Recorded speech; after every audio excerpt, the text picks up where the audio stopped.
হরে কৃষ্ণ, রাধে রাধে। পবিত্র কার্তিক মাসে ভগবান দামোদরের দীপদান অনুষ্ঠান যে সকল বন্ধুরা দেখছেন, আপনাদের সকলকে আমি জানাই আন্তরিক অভিনন্দন। এই কার্তিক মাস অত্যন্ত পবিত্র মাস, কারণ ভগবান দামোদর বাল্যরূপে পাপীদের এই কার্তিক মাসেই উদ্ধার করেছিলেন, তাই এই মাসকে অত্যন্ত পবিত্র মানা হয়।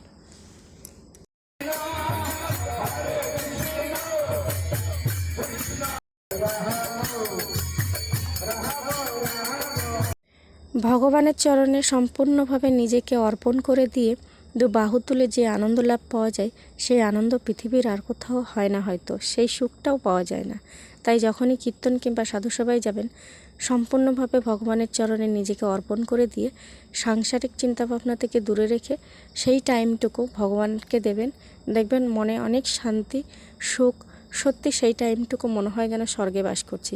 এটাই আমার কাছে